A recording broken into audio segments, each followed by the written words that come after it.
Morning বন্ধুরা, আপনারা কেমন আছেন? আশা করি ভালো আছেন। আমরাও আমাদের বাড়িতে বেশ ভালো রয়েছি। আর সংসারের আরেকটা নতুন ব্লগে আপনাদেরকে অনেক অনেক স্বাগত। আমি শোভা আপনাদের জন্য নিয়ে এসেছি আরেকটি নতুন ব্লগ।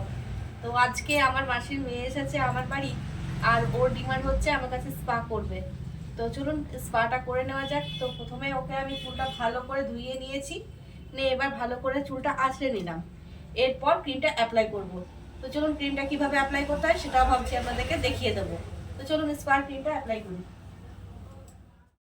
বন্ধুরা, আপনারা যারা প্রত্যেক দিন আমার ব্লগ দেখেন তারা আপনারা জানেন যে আমি আমার ব্লগে শুধুমাত্র আমার দিনপঞ্জিকাটাই শেয়ার করি না, সাথে সাথে আমার পার্লারে যে কাজগুলো হয় সেগুলো আপনাদের সাথে শেয়ার করি, যাতে করে আমার পরিবারের যারা সদস্য রয়েছেন তারা যদি একটু হলেও আমার কাছ থেকে কাজটা জানতে পারেন বা শিখতে পারেন, বা আপনাদের কোনো রকম উপকার আমি করতে পারি, তাতে আমার থেকে বেশি খুশি আর হয়তো কেউ হবে না।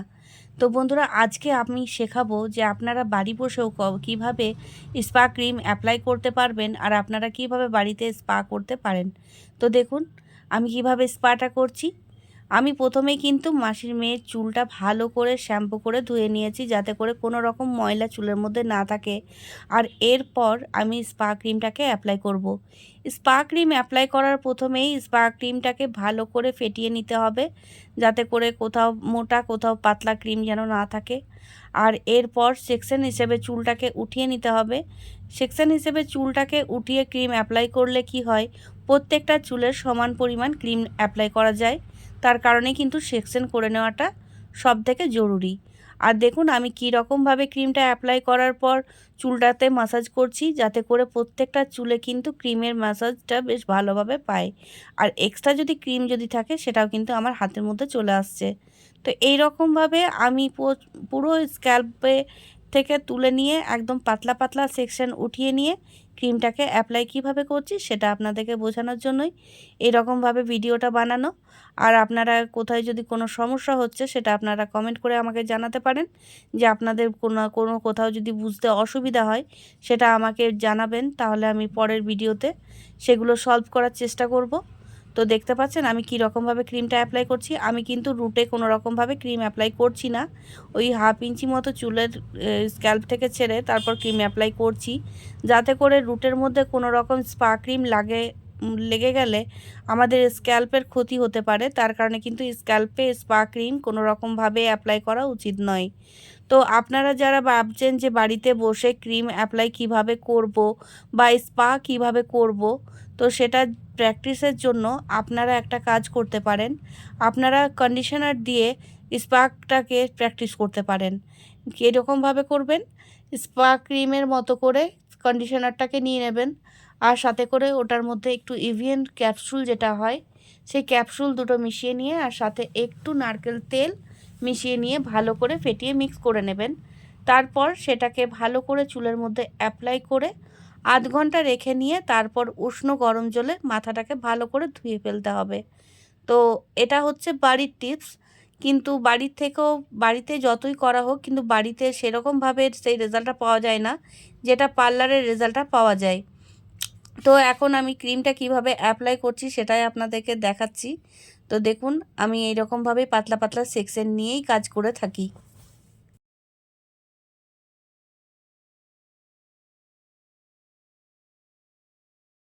দেখুন আপনাদের সাথে কথা বলতে বলতে আমার যে একদিকটা কীরকমভাবে কমপ্লিট হয়ে গেল বুঝতেই পারলাম না। আর শুধুমাত্র সামনেরটুকু ক্রিমটা অ্যাপ্লাই করে নিলেই কিন্তু আমার কমপ্লিট হয়ে যাবে একদিকটা। চুলের বাকি অংশটাও সেই একই প্রসেসে আমি ক্রিমটা অ্যাপ্লাই করে নেব। আর দেখতেই পাচ্ছেন আমি একদম স্ক্যাল্প থেকে একদম 1/2 ইঞ্চি ছেড়ে আর পাতলা পাতলা সেকশন নিয়েই কিন্তু ক্রিম অ্যাপ্লাই করছি। যে একদিকটা করেছি ওই রকম আর আরেক দিকটা অন্যরকম করে দিচ্ছি তা কিন্তু নয়। পুরোপুরি পাতলা পাতলা সেকশন নিয়ে নিয়ে আমি কিন্তু ক্রিমটা অ্যাপ্লাই করেছি। চুলে ক্রিম অ্যাপ্লাই করা কমপ্লিট হয়ে গেছে। এরপর পুরো চুলটাতে একবার আমি মিলিয়ে নেব ভালো করে। একটু ভালো করে মিক্স করে নেওয়ার পর চুলটাকে ভাঁজ করে নিয়ে উপর দিকে ক্লেচার করে তুলে রাখবো। আসল ব্যাপার, ওকে স্পা মেশিনের ভেতরে ঢোকানো হবে মাথাটা, যার কারণে ওর মাথাটায় পুরো যেন স্টিমটা পায় ভালোভাবে, তার কারণে পুরো চুলটাকে উপর দিকে তুলে দেওয়া। এবারে এখানে মেশিনে থাকবে 7 মিনিটের জন্য। 7 মিনিটের মেশিন সেট করা হয়ে গেছে, অটোমেটিক এটা বন্ধ হয়ে যাবে।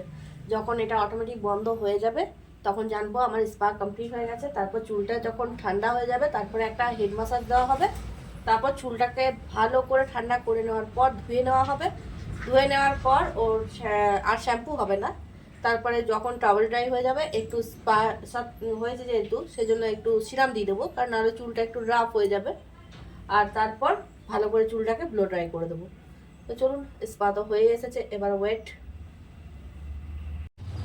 দাঁড়ান দেখিয়ে দিই মেশিনটাতে কীরকমভাবে টাইমার সেট করা হয়েছে। তো এই যে দেখেছেন 7-এ ছিল, এখন আর ওই কত মিনিট আছে বাকি, 1 2 3, আর 3 মিনিট পর এটা অটোমেটিক বন্ধ হয়ে যাবে। 4 মিনিট অলরেডি হয়ে গেছে। এখন ফোনে স্নেহা ব্যস্ত পুরো।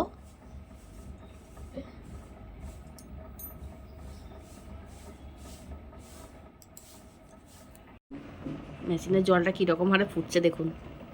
এই জলটা যদি একবার গায়ে পড়ে যায় কী অবস্থা হবে বলতো। যে উপরে জল দেওয়া রয়েছে, এখানে যেই জলটা সেদ্ধ ফুটে যে বাষ্পটা হচ্ছে, এখন বাষ্পটা বেরোচ্ছেও, বোঝা যাচ্ছে কিনা কি জানি। দেখি তো ভিডিওতে আসছে, হ্যাঁ বোঝা যাচ্ছে।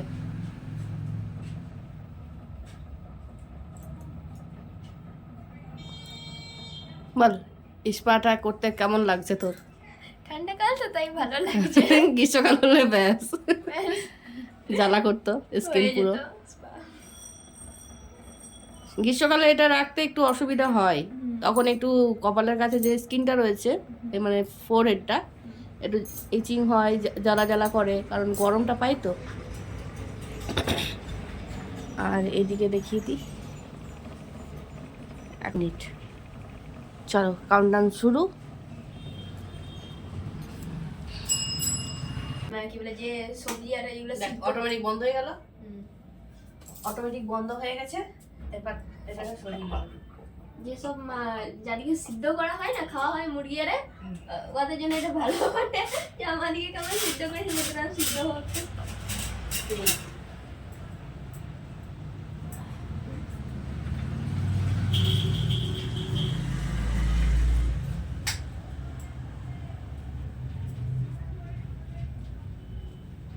এবার এটাকে হাত দেবো না, 10 মিনিটের জন্য একটু ঠান্ডা হওয়ার জন্য ছেড়ে দেবো।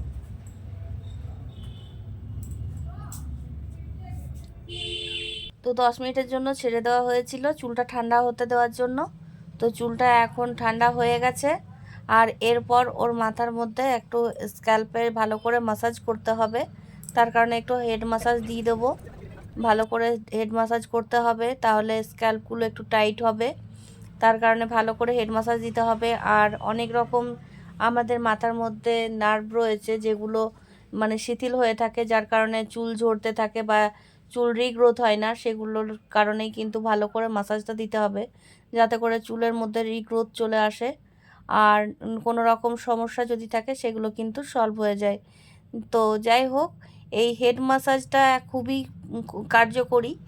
অনেকে আবার হট অয়েল মাসাজ নিতেও আসেন পার্লারে, যে শীতকালের মধ্যে একটু যদি ভালো করে তেল মাসাজ না করা হয় তাহলে কিন্তু স্কিনের সাথে সাথে আমাদের চুলগুলোও পুরো ড্রাই হয়ে যায়, তার কারণে অনেকে হট অয়েল মাসাজ নিয়ে থাকেন। তো যাই হোক, হট অয়েল মাসাজটাও উপকার অনেক রয়েছে। গ্রীষ্মকালে তেল না নিলেও কিন্তু এই শীতকালে আমাদের মাথায় একটু তেল নেওয়া দরকার। তো যাই হোক, আমার মোটামুটি হেড মাসাজ হয়ে গেছে।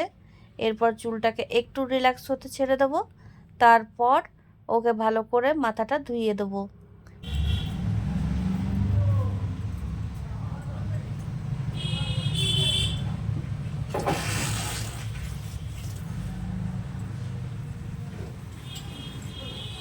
তো বন্ধুরা দেখতে পাচ্ছেন মাথা ধোয়ানো প্রায় কমপ্লিট হয়ে গেছে।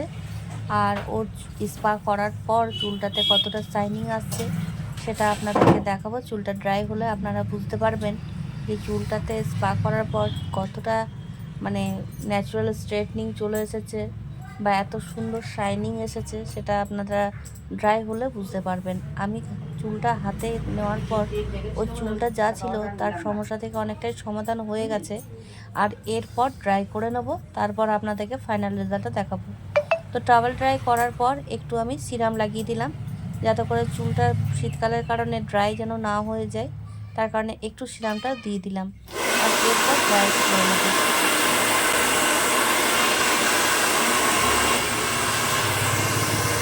তো বন্ধুরা, ব্লো ড্রাই করার পর চুলটার রেজাল্টটা দেখুন কীরকম রেজাল্ট এসেছে স্পা করার পর।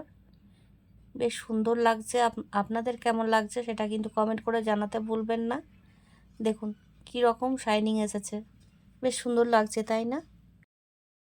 তো বন্ধুরা, এই হচ্ছে ওর চুলের ফাইনাল রেজাল্ট। হচ্ছে ওর স্পা করার পর রেজাল্ট। ওর চুলটা একটু ড্যামেজ হয়েছিল, কারণ অনেকটা দিন ওর স্পা ছিল না, যার কারণে। আর এখন দেখতে পাচ্ছেন চুলটা প্রচুর শাইনিং করছে, কিন্তু ও ব্ল্যাক কালারের ড্রেস পরে আছে বলে চুলটা সেরকমভাবে বোঝা যাচ্ছে না। স্নেহা, একটু চুলটা একটু দেখা একটু বাবু। দারুণ লাগছে। তাহলে কেমন লাগলো স্পা করে আমার কাছে? অনেক বেশি ভালো লাগলো। দিদি বলে বলছিস না কাজ করে স্যাটিসফ্যাকশন মিলেছে? কাজটা অনেক বেশি ভালো লেগেছে। সো তো ভালো লাগছে আমাকে। তো বন্ধুরা, আমার কাজটি আপনাদের কেমন লাগলো সেটা কিন্তু কমেন্ট করে জানাতে ভুলবেন না। আর আপনারা যদি এরকম ধরনের ব্লগ দেখতে চাইছেন সেটাও কিন্তু কমেন্ট করে জানাতে ভুলবেন না। তো বন্ধুরা, আপনারা ভালো থাকবেন, সুস্থ থাকবেন, সাবধানে থাকবেন। দেখা হবে পরবর্তী আরেকটা নতুন ব্লগের সাথে। ততক্ষণের জন্য টাটা।